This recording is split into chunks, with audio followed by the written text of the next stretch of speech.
नमस्कार विद्यार्थी मित्रांनो, AC सर्किटच्या तिसऱ्या लेक्चरमध्ये मी तुमचं स्वागत करतोय. इलेक्ट्रोमॅग्नेटिक इंडक्शन नंतर आपण खरं तर या टॉपिकला सुरुवात केली आणि वेगळ्या पद्धतीनं तिथं असणारा तो जो टॉपिक आहे त्याचा अभ्यास आपण करायला सुरुवात केली. सांगताना सांगितलं होतं की हा जो टॉपिक याच्यामध्ये मॅथमॅटिक्सचं नॉलेज असावं लागतं आणि याच्या जोडीला त्या ठिकाणी तिथं असणारा तो जो टॉपिक आहे तो जर कळावासं वाटत असेल तर याच्यामध्ये अंडरस्टँडिंग लागतं. नुसतं पाठ करून हा टॉपिक कधीच नाही येणार, त्याला समजावं लागतं. आपण काय केलं, AC जनरेटर नावाचं जे आर्टिकल आहे जे यावर्षी असणाऱ्या सिलेबसमधनं तात्पुरतं डिलीट केलं गेलं आहे त्यानं खरं तर ह्या टॉपिकची सुरुवात केली. त्यानं सुरुवात केली आणि मग आपण काय केलं, याच्यामध्ये E0 आणि I0 येत असताना मला त्या ठिकाणी तिथं असणारा तो जो AC करंट आहे यासाठी मला ॲव्हरेज व्हॅल्यूची गरज लागत होती. मग ते ॲव्हरेज व्हॅल्यू कशी काढताना काय करायचं, तिथं फॉर्म्युला कसा तयार करायचा हे आपण अगोदरच्या असणाऱ्या त्या AC सर्किटच्या लेक्चरमध्ये बघितलं. त्याच्यानंतर परत लक्षात आपल्या असं आलं, आपल्याकडे असणारा जो गॅल्व्हानोमीटर आहे किंवा व्होल्ट मीटर आहे किंवा करंट मीटर म्हणजे ॲमीटर आहे तो जर समजा ACच्या अक्रॉस जोडला तर एका सायकलसाठी ते 0 होईल ना, पॉझिटिव्ह निगेटिव्ह न्यूट्रल होऊन जाईल, कारण ACचा अर्थ अल्टरनेटली बदलणारा तो करंट आहे. याला पर्याय काय, RMS व्हॅल्यू. मग आपण काय केलं, IRMS म्हणजे काय, ERMS म्हणजे काय, IRMSचं उत्तर I0/√2 का, ERMSचं उत्तर E0/√2 हा फॉर्म्युला लक्षात ठेवला आणि आपण रूट मीन स्क्वेअर नावाची जी संकल्पना आहे ती आपण बघितली. एक वेगळंच वाक्य तयार केलं जे पुस्तकात नाही पण त्याच्यावरनं कळतं आपल्याला. RMS value of the AC current is that value of the DC current which when passed through the same resistance for same time which produces the same amount of heat as that of the AC current. लक्षात ठेवताना तुम्हाला मी सांगितलं की दोन ठिकाणी AC आणि एका ठिकाणी DC. आता काय करायचं आहे मग आज, हे आपण बघितलं ना अगोदरचं. थोडंसं रिफ्रेश करतो मी, मला ती सवय आहे, कारण त्याच्याशिवाय कंटिन्युटी मेंटेन नाही होत. आज different types of AC circuits बघायचं आपल्याला. म्हणजे परत काय, तसा विचार करायचा झाला तर आपण आपल्या असणाऱ्या 12वीच्या लेवलवर 3 कॉम्पोनंटचा विचार करतो.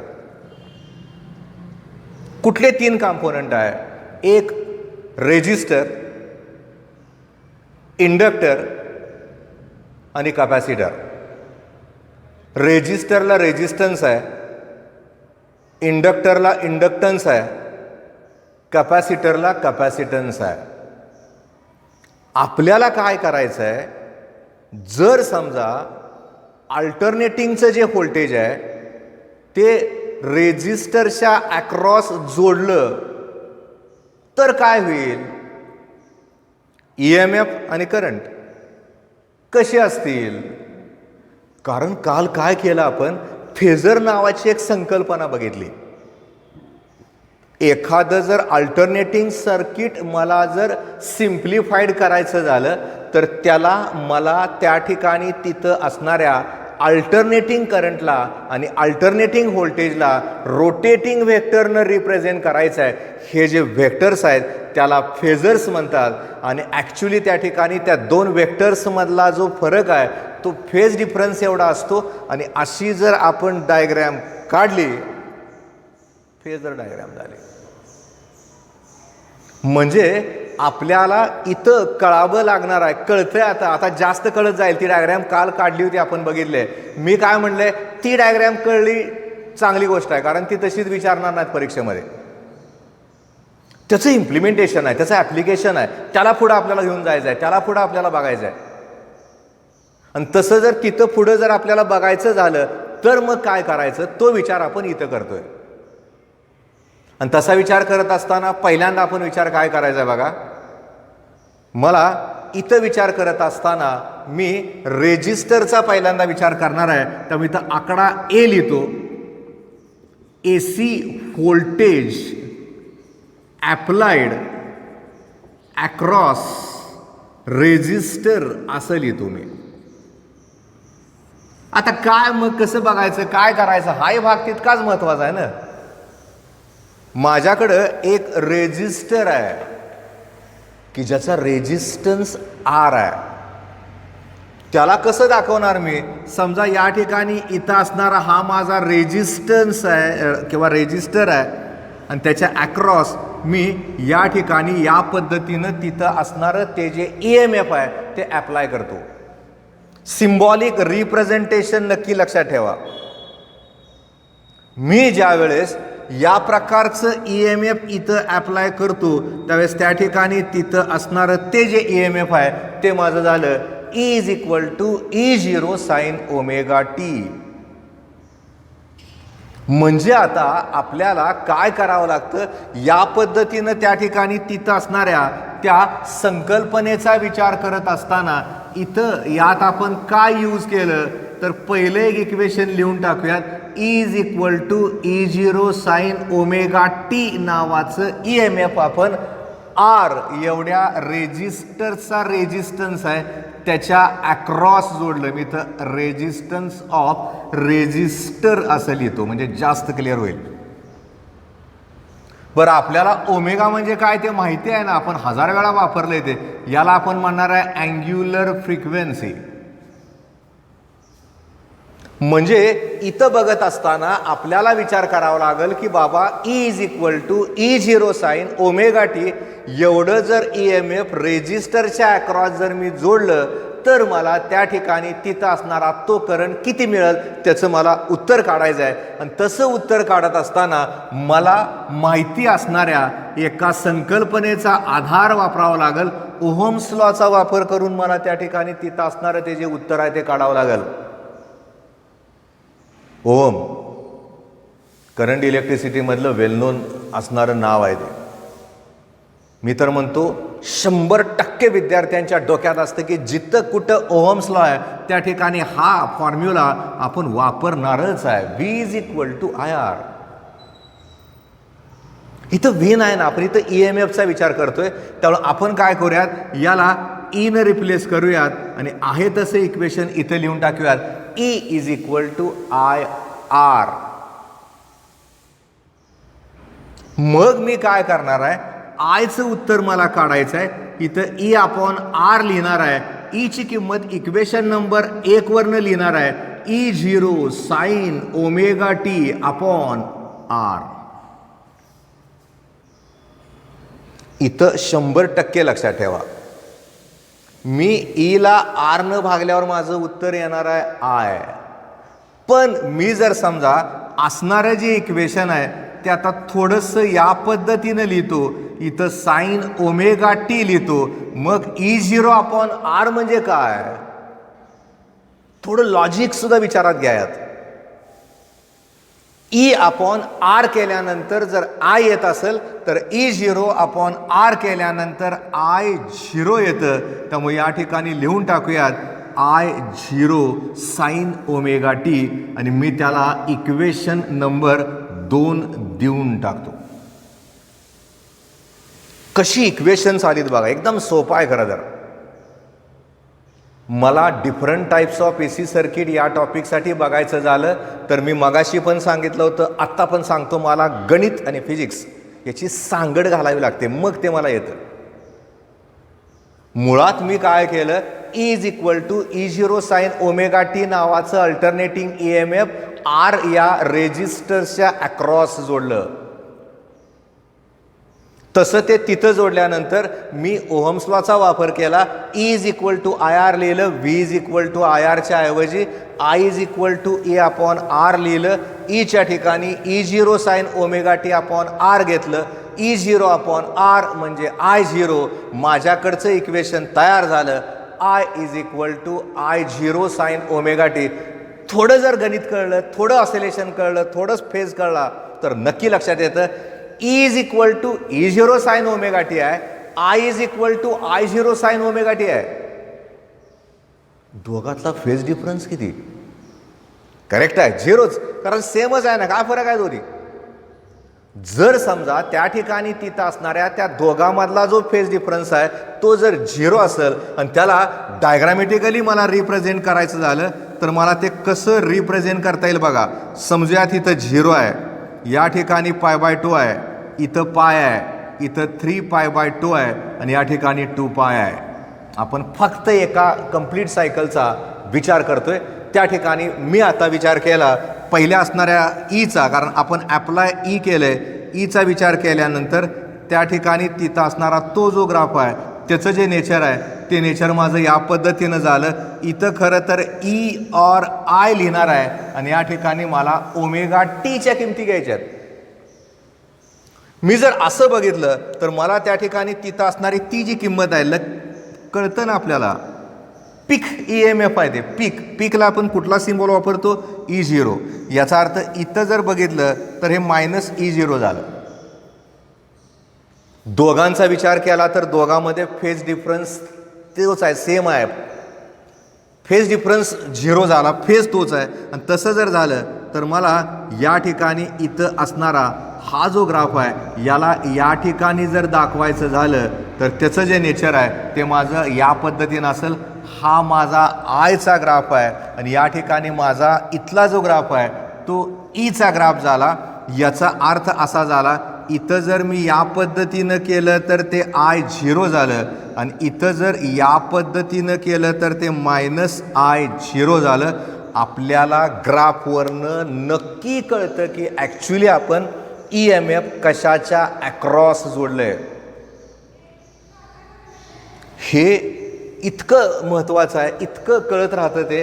परत एकदा बघा, हा माझा अल्टरनेटिंग EMF ॲप्लाय केलेलाचं नेचर आहे. याचा विचार केल्यानंतर या ठिकाणी हे EMFचा वापर केल्यानंतर तयार झालेला तो करंट आहे. अशा पद्धतीनं त्या ठिकाणी तिथं असणारा तो जो करंट आहे तो करंट जर मला मिळाला तर फेज दोघांचा सेम आहे, फेज डिफरन्स 0 आहे. सारख्यातनं सारखं वजा केल्यावर 0 येतं. इथं 0 आहे, π/2 आहे, पाय आहे, 3π/2 आहे, 2π. आपण ऑसिलेशनला लिहिलेत असे फेज, यात बदल नाही करायचा. हा माझा ईचा ग्राफ आहे, हा माझा आयचा ग्राफ आहे, हे माझं पीक EMF आहे, हा माझा पीक करंट आहे. त्यामुळं मला नक्की कळतं की त्या ठिकाणी तिथं असणाऱ्या EMF आणि करस्पॉन्डिंग करंट याच्यामधला जो फेज डिफरन्स आहे तो 0 आहे. आपल्याला 3 वेगवेगळ्या पद्धतीनं त्या ठिकाणी तिथं असणारं AC व्होल्टेज ॲप्लाय करायचं आहे. मी आता तुम्हाला रेजिस्टरच्या अक्रॉस EMF अल्टरनेटिंग ॲप्लाय केल्यानंतर काय घडतं ते तुम्हाला सांगितलं. आणि असं जर तिथं सांगितलं गेलं असेल तर आपल्याला याच्यामध्ये अजून काय करावं लागतं ते बघा. मी काय करत चाललोय ते नक्की लक्षात ठेवायचं आहे. मॅथमॅटिक्स याला तर सोपं आहे, जरा पुढच्यात थोडासा विचार नक्की करावा लागेल. आता मला विचार कशाचा करावा लागतो? त्या ठिकाणी तिथं असणाऱ्या फेजर डायग्रॅमचा. प्रत्येक ठिकाणी आपल्याला फेजर डायग्रॅमचा विचार करायचा आहे. प्रत्येक ठिकाणी आपल्याला या प्रकारच्या सिनोसायडल वेव्हच्या डायग्रॅमचा विचार करायचा आहे. आणि असा विचार इथं करत असताना मग आपण असा विचार करूयात की तिथं ग्राफ काढायचा आहे, ग्राफिकल रिप्रेझेंटेशन केल्यासारखं झालं. आणि तसं जर केल्यासारखं झालं, हा माझा X ॲक्सिस आहे, हा माझा Y ॲक्सिस आहे. या ठिकाणी इथं असणारा यातला जो अँगल आहे तो ओमेगा टी आहे. मी जर समजा दोघांचा फेज सारखा असेल असं जर दाखवायचं ठरवलं तर इथं माझं खरं तर ई आलं. याचा विचार केला तर या ठिकाणी E0 आलं. मी जर समजा त्या ठिकाणी तिथं असणारा याच्यावरच दुसरा ग्राफ मला काढावा लागेल आणि तसा तो काढत असताना हा जो ग्राफ आहे इथं माझं I0 आलं, इथं आय आलं. याचा विचार करायचा झाला तर या ठिकाणी E0 साइन ओमेगा टी झालं. आणि जर याचा विचार करायचा झाला तर या ठिकाणी I0 साइन ओमेगा टी झालं. आपण काय करतोय, ग्राफिकल रिप्रेझेंटेशनचा विचार करून आपण त्या ठिकाणी तिथं असणारी ती उत्तरं काढतोय. म्हणजे मला जर समजा त्या ठिकाणी तिथं असणाऱ्या फेजर डायग्रामचा विचार करायचा झाला तर तो विचार इथं करत असताना 100% लक्षात ठेवावा लागेल की बाबा दोन असणाऱ्या टर्म्स आहेत, EMF आणि अल्टरनेटिंग करंट आहे. या दोघांमधला जो फेज डिफरन्स आहे तो 0 आहे. दोघांमध्ये असणारा जो फेज आहे तो फेज तोच आहे, तो सारखाच आहे. त्यामुळे याचा विचार करत असताना या पद्धतीनं इथं I0 आहे, या ठिकाणी E0 आहे. याचं मॅग्नेट्यूड माझं I0 साइन ओमेगा टी आहे, याचं मॅग्नेट्यूड माझं E0 साइन ओमेगा टी आहे. एक कॉन्सेप्ट क्लिअर झाला आपला इथं. एकदा का या पद्धतीनं त्या ठिकाणी तिथं असणाऱ्या त्या डायग्राम कळत गेल्या तर मग पुढच्या डायग्राम काढताना, पुढचा कॉन्सेप्ट कळताना कळत जातं. कारण मी आत्ता या ठिकाणी या पद्धतीनं लिहिलंय की जेणेकरून तुम्हाला ते डोक्यामध्ये बसेल. ते बसते डोक्यामध्ये, बसलंच पाहिजे. कारण हे जर नाही कळलं तर बरीच अडचण तुमच्यात येऊ शकते. त्यामुळे परत एकदा लक्षात ठेवायचं आहे, ज्यावेळेस आपण रेजिस्टन्सचा विचार करतो त्यावेळेस त्या ठिकाणी तिथं असणारा तो जो रेजिस्टन्स आहे तो अल्टरनेटिंग करंटला आपण विरोध करतो आणि डायरेक्ट करंटला पण विरोध करतो. म्हणून ज्यावेळेस आपण RMS value of the AC करंटसाठी वाक्य तयार केलं होतं, रेजिस्टन्सच्या अक्रॉस तयार होणाऱ्या उष्णतेचा विचार केला होता. सगळ्यात महत्त्वाची संकल्पना लक्षात ठेवायचं आहे, resistor blocks AC and DC both. Alternating करंटला आणि डायरेक्ट करंटला दोघांना त्या ठिकाणी तिथं असणारा तो जो रेजिस्टन्स आहे किंवा तो जो रेजिस्टर आहे तो ब्लॉक करतो. दोन्हीकडे तो चालतो. कारण E0 इज इक्वल टू आत्ताचं जे रिलेशन आहे, जसं V is equal to IR तसं E is equal to IR, E0 is equal to I0R. नाही बदलत ते, इट डिपेंड्स, काय प्रॉब्लेम नाही. त्यामुळे या ठिकाणी आपण 100% लक्षात ठेवायचं आहे, आपल्याला ज्यावेळेस करस्पॉन्डिंग असणारं AC व्होल्टेज आहे ते एखाद्या कॉम्पोनंटच्या अक्रॉस अप्लाय करायचं आहे. पहिल्यांदा त्यातलं मॅथमॅटिक्स बघायचं, त्याच्यानंतर या प्रकारच्या ग्राफिकल रिप्रेझेंटेशनचा आधार घ्यायचा, नंतर फेजर डायग्रामचा विचार करायचा. लक्षात ठेवायचं, फेजर डायग्राम कळते आपल्याला, याच्यात काहीच अडचण नाही आहेत. दोन्ही एकमेकावरच ग्राफ आहेत. वाटलं तर याला ब्लॅक कलरनं दाखवतो I0 म्हणजे जास्त क्लिअर होईल.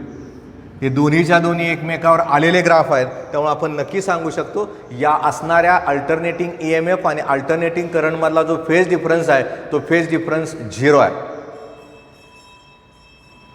आता काय करायचं आहे बघा,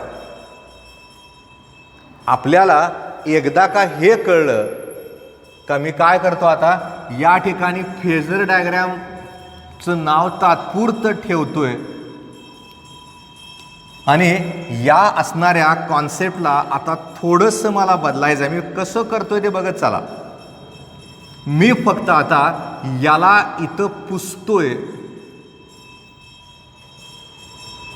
आणि इथलं नाव पण पुसलं मी. आता नाव पुसत असताना मी काय करणार आहे बघा, मला आता A झाल्यानंतर B कडे वळायचं आहे. B कडे वळताना मला परत एकदा AC व्होल्टेज अप्लाइड अक्रॉस म्हणायचं आहे आणि म्हणत असताना मला इंडक्टरच्या अक्रॉस AC व्होल्टेज अप्लाय करायचं आहे. परत एकदा EMI कडे वळा. मी सांगताना सांगितलं होतं EMI जर चांगल्या पद्धतीनं वाचला गेला असेल तर त्या ठिकाणी तिथं असणारा AC सर्किट्स नावाचा टॉपिक कळतो, नाहीतर नाही कळत. पहिलं थोडंसं ते इंटिग्रेशन वगैरे टफ आहे, पण यातलं सोपं आहे, इतकं अवघड नाही जात.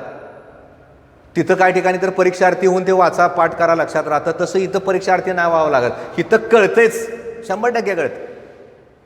मी ज्या वेळेस त्या ठिकाणी तिथं असणाऱ्या इंडक्टरचा विचार करतो, सिम्बॉल माझा इंडक्टरचा असा असतो, याला चोक म्हणतात.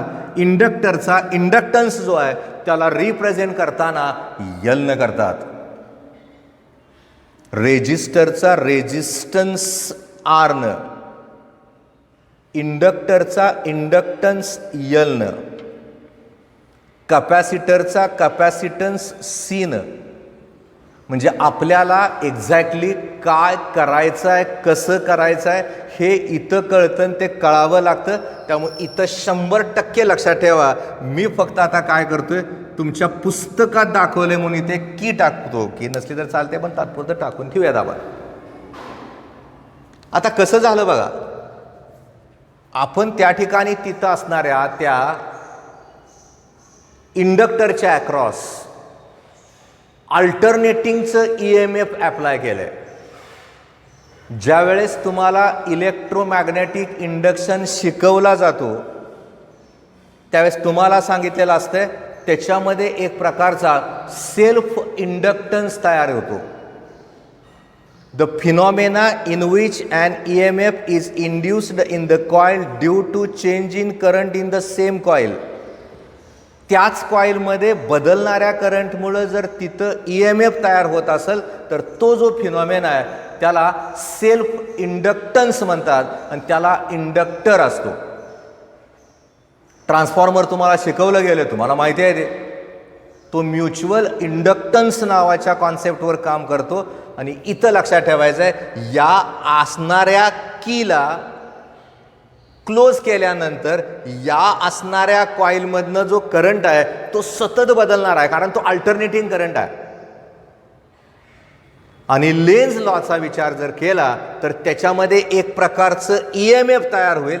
तिथलं जे EMF आहे त्याला आपण E' म्हणूयात. आणि या ठिकाणी LdI/dt हा सुद्धा फॉर्म्युला तुम्हाला इलेक्ट्रोमॅग्नेटिक इंडक्शनमध्ये बघायला मिळतो. पहिल्यांदा आपण रेजिस्टरचा विचार केला, आता आपण इंडक्टरचा विचार करतोय. इंडक्टरचा विचार तसाच करायचा आहे. पहिल्यांदा त्यातलं मॅथमॅटिक्स, दोघांमधला फेज कसा येतोय आणि करस्पॉन्डिंग असणारी डायग्रॅम काढायची आणि त्याच्यानंतर फेज डायग्रॅम काढायची. म्हणजे लक्षात ठेवताना कम्पेअर करत लक्षात ठेवायचं. कसं ते परत मी एकदा सांगणारच आहे. आता इथं जर या पद्धतीनं असेल तर काय होईल बघा. याच्यामध्ये Lenz law, the direction of induced EMF is such that it opposes to the changes produces by it. तयार होणारं जे EMF आहे ते त्या ठिकाणी तिथं असणाऱ्या त्या बदलाला विरोध करतं असं लेन्झनं सांगितलं. म्हणून फॅरेडेनं सांगताना नुसतं d∅dt सांगितलं होतं, यानं सांगितलं होतं -d∅dt घ्या. म्हणून E= आपण लिहिताना सिम्बॉल E' वापरला आहे. पुस्तकात चूक आहे ती. ई पहिल्यांदा वापरते तर E' करा पहिल्या ईला. आता काय होईल, सर्किटमधला जो करंट आहे त्याला जर मेंटेन करायचं झालं तर मग मला याला EMF अप्लाय करावं लागेल. आणि अप्लाय करताना त्या ठिकाणी ते उलट्या दिशेला करावं लागेल. त्यामुळे इथं येईल E=-E'. नक्की लक्षात ठेवा. एकतर EMF इंड्यूस जे झालंय ते -LdI/dt आहे. त्याला बाहेरून आपण EMF अप्लाय केले की जेणेकरून त्या ठिकाणी तिथं असणारा तो जो इंडक्टर आहे त्याच्यामधनं करंट कंडक्ट होईल. तसा तो करंट तिथं कंडक्ट व्हावा असं जर वाटत असेल तर मग आपल्याला E=-E' करावं लागेल. उलट्या साईडनं त्याला अपोज करायचं आहे. त्याच्यामुळे ते मेंटेनन्स नाही होणार ना, तेवढ्याच मॅग्निट्यूडनं करावं लागेल. म्हणून E=-E' करावं लागेल. मी का मायनस केलंय ते 100% लक्षात ठेवा. मग आता काय करावं लागेल आपल्याला, फेजर डायग्राम परत बघूत आपण. आता याच्यामध्ये ज्या किमती आहेत त्या किमती आपण ठेवूयात. आणि ठेवत असताना E=-LdI/dt लिहून टाकलं मी, कारण E' किंमत माझी -LdI/dt होती. त्यामुळे तिथं लिहित असताना अगोदर चिन्ह मायनस लिहिलं आणि त्याच्यानंतर परत -LdI/dt लिहिलं. याचा अर्थ असा झाला E ची जी किंमत आहे ती किंमत मला मिळाली LdI/dt. प्लस झालं, मायनस मायनस प्लस. हे काय साधा आहे, तुम्हाला येतं. मला काय करायचं आहे, EMF अप्लाय केल्यानंतर करंट कसा तयार होतो ते मला शोधायचं आहे. ते शोधत असताना मी इक्वेशनमध्ये थोडासा बदल करतो. आणि बदल करत असताना मी काय केलं बघा, DI इकडे ठेवलं, ईला DTनं गुणलं आणि करस्पॉन्डिंग L जे आहे ते त्या ठिकाणी छेदामध्ये घेतलं. साधं गणित आहे ना, ते काय फार प्रचंड ताकदीनं विचार करून सांगावं लागतं असं ॲब्सोल्युटली ना. DI=E dt/L झालं. आता मी काय करणार आहे, ईची जी किंमत आहे, जी किंमत आपण इथं लिहिली आहे त्याला तिथं ठेवूयात ना, जी फिक्स किंमत आहे आता ती बदलतच नाही. D I is equal to E0 sine omega T D T upon L. यात जरा जादाचं मॅथमॅटिक्स आहे, अगोदरच्या तेवढं मॅथमॅटिक्स नव्हतं, त्यामुळे नीट लक्षात ठेवा. काय करतोय बघा मी, मुळात माझ्याकडं ईडॅशची किंमत काढत असताना काय ती पुस्तकातली चूक जरा नीट करायची. पहिल्याला सिम्बॉल ई डॅश वापरायचा, त्याच्यानंतर ई डॅशची is equal to minus E dash लिहायचं, मग मायनस मायनस प्लस घ्यायचं, is equal to L D I by D T आलं, D I is equal to E D T upon L आलं, ईची किंमत लिहिली E0 sine omega T upon L into D T आलं. मला उत्तर करंटचं काढायचं होतं, याला असं चिन्ह आल्यावर आता काय नवीन नाही ना, फार वेळा झालं, इंटिग्रेट करावं लागेल. मी त्याला इंटिग्रेशन करतोय. इंटिग्रेशन करत असताना नक्की लक्षात ठेवायचं आहे, डी आयचं जे इंटिग्रेशन आहे ते आय आहे. ज्या कुठल्या कॉन्स्टंट टर्म आहे त्याला आपण इंटिग्रेशन साइनच्या बाहेर घेऊयात. E0 अपॉन यल झालं. साइन ओमेगा टीचं जे इंटिग्रेशन आहे ते मायनस कॉस ओमेगा टी झालं, आणि ओमेगा टीचं with respect to T omega येतं, त्यामुळे त्याला अपॉन ओमेगा करावं लागतं. ही पद्धत नक्की लक्षात ठेवा. इंटिग्रेट करत असताना त्या ठिकाणी तिथं असताना प्लस कॉन्स्टंट ऑफ इंटिग्रेशन आहे.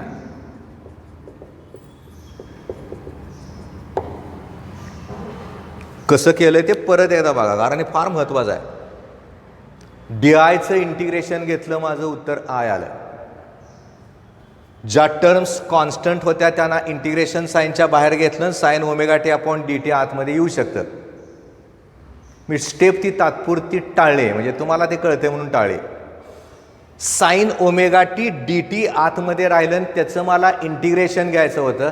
साइनचं डेरिव्हेटिव्ह प्लस कॉस, पण साइनचं इंटिग्रेशन मात्र मायनस कॉस असतं, म्हणून मायनस कॉस ओमेगा टी घेतलं. मायनस कॉस ओमेगा टी घेताना omega T with respect to टीचं जे इंटिग्रेशन आहे ते अपॉन ओमेगा आलं, त्यामुळे हे ओमेगा मी इथं लिहिलं, आणि या ठिकाणी तिथं असणारी ती जी टर्म आहे ती तयार झाली. कॉन्स्टंट ऑफ इंटिग्रेशनचा विचार केला तर तो टाइम इंडिपेंडंट झाला. इथं ज्या अर्थी E0 सतत झिरोपासून बदलत राहतंय, त्या अर्थी I0 पण बदलते, त्यामुळे या ठिकाणी तिथं असणारा तो जो कॉन्स्टंट ऑफ इंटिग्रेशन आहे तो 0 होईल. ते परीक्षेमध्ये काय लिहा न लिहा तो वेगळा भाग झाला. नुसतं constant of value of the constant of integration is 0. का 0? तर ते बदलणार आहे. विथ रिस्पेक्ट टू टाइम ते तेच राहत नाही. E0 जर बदलत असेल सारखं तर I0 पण बदलते, याचा अर्थ ते टाइम इंडिपेंडंट, त्याची किंमत 0 झाली. त्यामुळे इथं आयचा विचार करायचा झाला तर मग आयचा विचार करताना इथं आलं minus E0 upon L omega आणि कॉस ओमेगा टी, ती 0 झालं. आता मी काय करणार आहे, थोडा बदल करतो. आय असंच ठेवतो, minus E0 upon L omega लिहितो, आणि इथं लिहिताना π/2 मायनस साइन ओमेगा टी लिहितो.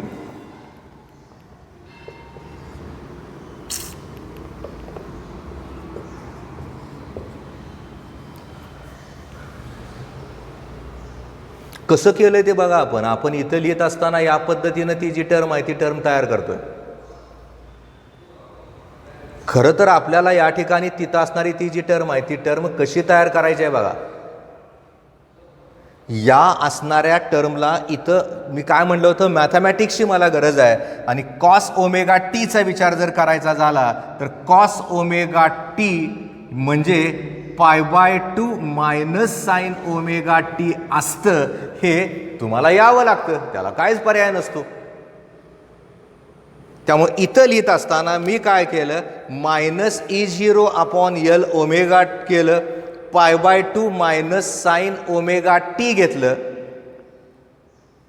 आणि आता मी याच्यामध्ये परत थोडं मॅथमॅटिक्स घेतो. आता इकडचं थोडंसं पुसतोय मी. वाटलं तर आपण डायग्रॅमला आपण पुसून टाकूयात. आता ती डायग्रॅम तुम्हाला कळले असं समजूयात. मी या ठिकाणी जर असं लिहिलं I is equal to E0 upon L omega sine of omega T minus π/2 तर चालतंय. कारण आपण तिथं असणारी ती जी टर्म आहे ती मायनस मायनस प्लस केलं ना, sine of omega T minus π/2 करताना आपण त्या ठिकाणी तिथं असणारी ती जी व्हेरिएशन्स आहेत ती आपण बदलतोय ना, इथं बदललं आपण. म्हणजे π/2 मायनस ओमेगा टी होतं, ते π/2 ओमेगा टी अगोदर घेतलं आणि त्या ठिकाणी तिथं असणारी ती जी टर्म आहे त्याला आपण रिअरेंज केलं. असं ज्यावेळेस या ठिकाणी आपण रिअरेंज करतोय त्यावेळेस आता लक्षात ठेवायचं आहे आपल्याला याच्यामध्ये व्हेरिएशन्स आणायचे आहेत. ती जी व्हेरिएशन्स आहेत ती आणत असताना ती कशी आणायची बघा. म्हणजे आता तात्पुरता आपण या स्टेपला बाजूला ठेवूयात, मायनस मायनस प्लस केलं असं समजूयात. डायरेक्ट लक्षात ठेवूयात I is equal to E0 upon L omega sine of omega T minus π/2. आता फक्त काय करायचं, याला I0 समजायचं आणि या ठिकाणी sine of omega T minus π/2 असं लिहून टाकायचं या टोटल टर्मला. म्हणजे I0 is equal to E0 upon L omega असतं. एवढं नक्की लक्षात ठेवा. मॅथमॅटिक्सचा आधार घेत घेत आपण पुढं चाललोय. मायनस मायनस प्लस केलं, तिकडचं तिकडं आणि तिकडचं इकडं केलं, त्यामुळे ती स्टेप तात्पुरती आपण बाजूला घेतली आणि या ठिकाणी I is equal to I0 sine of omega T minus π/2 आलं. आता खरं अंडरस्टँडिंग इथं सुरू झालं. कारण आपण काय विचार करतोय बघा याच्यामध्ये. आपल्याला सध्या विचार करत असताना आपण पहिला विचार कुठला केलाय, असा एक इंडक्टर त्या ठिकाणी जोडलाय की जो प्युअरली इंडक्टिव्ह आहे, त्याचा रेजिस्टन्स 0 आहे. असतो त्याला रेजिस्टन्स किंवा निग्लिजिबल आहे, तो फार कमी आहे. आणि अशा प्युअर इंडक्टरला जर अल्टरनेटिंग व्होल्टेजच्या अक्रॉस जोडलं तर काय होईल हा विचार करून आपण याच्यामधलं मॅथमॅटिक्स बघत चाललो. तसं बघत असताना मग आपण असा विचार करूयात की माझ्याकडं अप्लाय केलेलं जे EMF होतं ते E is equal to E0 sine omega T होतं आणि करस्पॉन्डिंग करंट जो मला मिळाला तो I is equal to I0 sine of omega T minus π/2 मिळाला. अशी जर त्या ठिकाणी तिथं असणारी ती इक्वेशन्स आपल्याला मिळाली तर याच्यावरनं कन्क्लुजन्स काढता आले पाहिजेत. मी मागं सांगितलं की थोडं अंडरस्टँडिंगवाला टॉपिक आहे, त्याला पर्याय कुठला असूच शकत नाही. कन्क्लुजन काढताना नक्की लक्षात ठेवा, मगाशी E0 साइन ओमेगा टी होतं ना, I0 साइन ओमेगा टी होतं, आपण थटकून सांगून टाकलं की दोघांमधला जो फेज डिफरन्स आहे तो 0 आहे, दोघांचा फेज सेम आहे. इथं तसं नाही आहे. इथं ओमेगा टी मायनस π/2 आहे. याच्यावरनं एक लक्षात ठेवायचं आहे, EMF आणि करंटचा विचार केला तर EMF पेक्षा करंटचा जो फेज आहे तो π/2 मागा आहे, मायनस आहे, लॅगिंग म्हणतात त्याला. मगाशी दोघं फेजमध्ये होते, एकाच फेजमध्ये आहेत.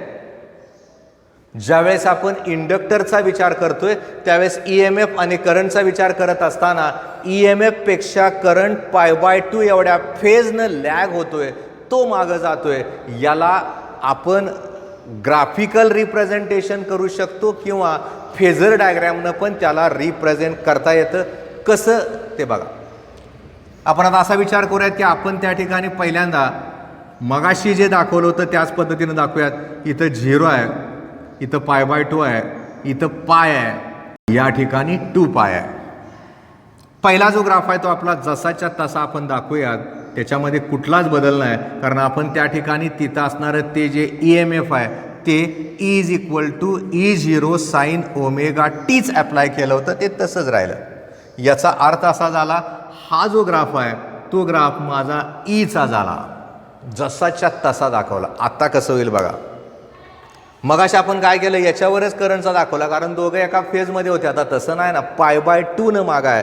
त्यामुळे माझा दुसरा जो ग्राफ आहे तो दाखवत असताना त्याचं जे नेचर आहे ते माझं आता या पद्धतीनं असेल. हा जो ग्राफ आहे तो माझा आयचा ग्राफ आहे. इथं जर मी बघितलं तर त्या ठिकाणी ती जी किंमत आहे ती माझी I0 ची किंमत आहे. π/2 लॅग आहे, π/2 तो माग आहे, त्याला दाखवत असताना या पद्धतीनंच दाखवावं लागेल. म्हणजे आपण त्याला कसं दाखवतोय त्यासाठी 2 इक्वेशन कसे आले ते आपण बघितलं पुस्तकात. मध्ये चेक करा, बघा येतंय ते. सोपं आहे, थोडं थोडं गणित लक्षात ठेवायचं आहे, डोक्यात एकच ठेवायचं आहे, साइन ओमेगा टीचं integration minus cos omega T, omega टीचं with respect to upon omega करायचं. बस एवढं कळलं तर आपल्याला कळतं. आणि -π/2 येते त्यातून दाखवून द्यायचं, ते दाखवते पुस्तकात पण आहे, ते पुस्तक वाचायची सवय लावायची.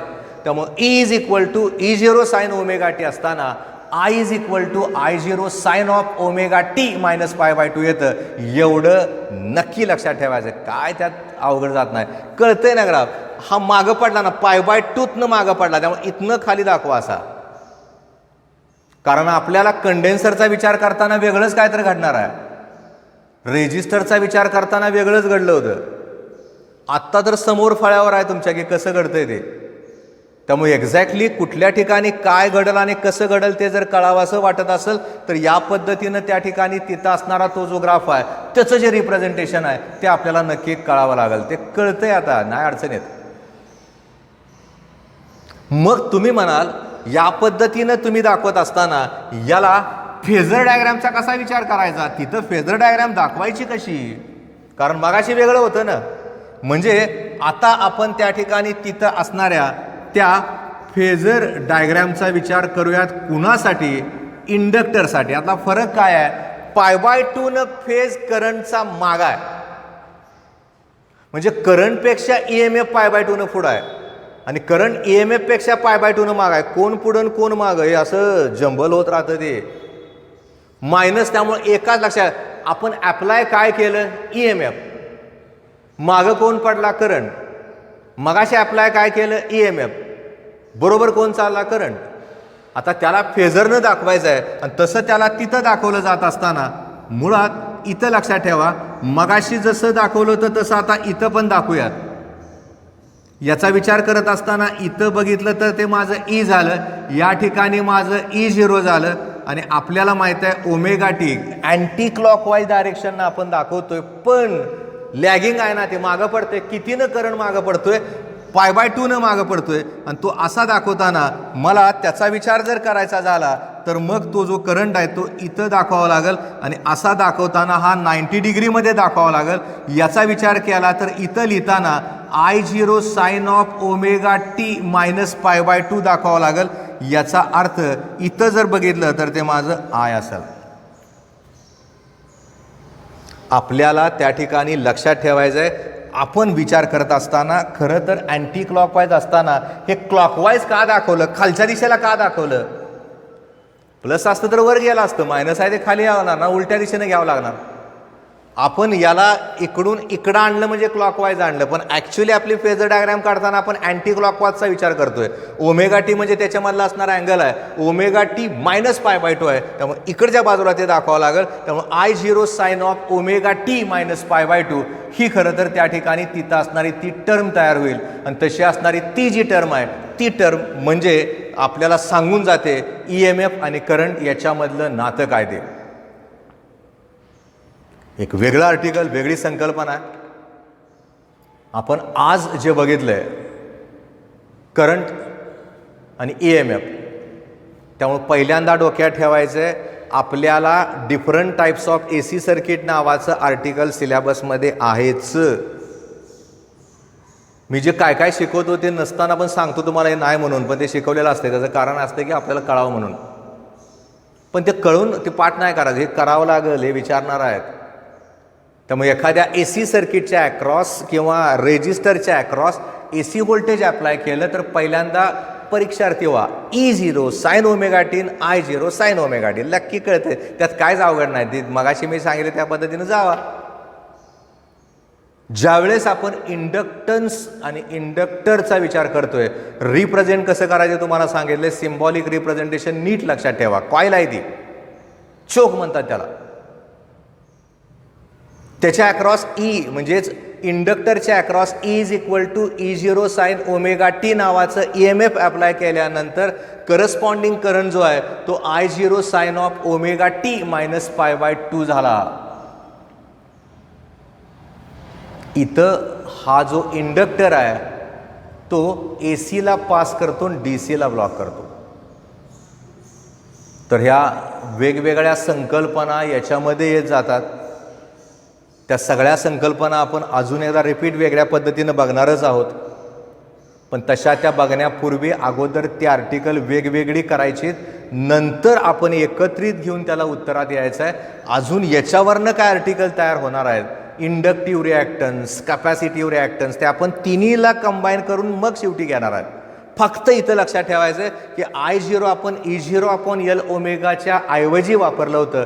एवढं डोक्यात ठेवा, तुम्हाला हे लक्षात राहतं. तर परत लक्षात ठेवायचं आहे, इंडक्टरचा विचार केला तर EMF आणि करंटचा विचार केला तर EMF पेक्षा करंट π/2 लॅगचा अर्थ मागं पडणं. दिसतंय ते आपल्याला दोन इक्वेशनवरनं कळतंय, डायग्रॅमवरनं कळतंय, फेझर डायग्रॅमवरनं कळतंय. ॲक्च्युली आपण दाखवताना क्लॉकवाईज दाखवलं का, तर ते मागाय म्हणून उलट्या साईडला आलो, आपण खाली आलो. कुठलं आलं, I0 sin of omega t - π/2. त्यातलं मॅथमॅटिक्स बघा, त्यातल्या सगळ्या गोष्टी बघा, वाचत राहावा, कळत राहील. वाचल्याशिवाय तर कळणार नाहीच आहे. त्यामुळे 100% तुम्हाला कळावं असं वाटत असेल तर तुम्ही या असणाऱ्या कॉन्सेप्टला सुरुवात करा, वाचायला सुरुवात करा, कळणार आहे तुम्हाला. त्यामुळं आज जे शिकवलं आहे ते एकदा व्यवस्थित त्याच्या डायग्रॅम पेन्सिलनं काढा, नोट्स तयार करा. पुस्तकातनं तयार करता येतात, काय फारसं अवघड नाही. बघत बघत तयार करा. पुस्तकाने याचं कॉम्बिनेशन करून तयार करून घ्या. सिम्बॉलिक रिप्रेझेंटेशन व्यवस्थित करा.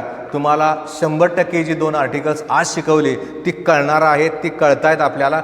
2 कळली तर तिसरं तुम्ही मनानं सांगाल, इतकं सोपं आहे ते, कळतंय ते. त्यामुळे याच्यानंतरच्या लेक्चरला आपण AC voltage applied across capacitor बघतोय. तिथं पण असंच करणार आहे. पहिल्यांदा त्याचं मॅथमॅटिक्स, त्याच्यानंतर त्या ठिकाणी असणारं ग्राफिकल रिप्रेझेंटेशन आणि त्याच्यानंतर त्याचे असणारे फेझर डायग्रॅम. प्रत्येक ठिकाणी आपण असं करणार आहोत. म्हणून अगोदर फेझर डायग्रॅम आपण शिकलेलो आहे. आता कळायला लागलं आपल्याला फेझर डायग्रॅम म्हणजे काय, ते एकत्रित असताना कसं होतंय, कसं 90 खाली गेल्यानंतर काय घडतं ते आता कळणार ना आपल्याला. त्यामुळं आपण याच्यानंतरच्या लेक्चरला वेगळं आर्टिकल घेऊन येतोय. आज या लेक्चरसाठी म्हणजेच AC सर्किटच्या 3ऱ्या लेक्चरला आपण इथंच थांबतोय. धन्यवाद.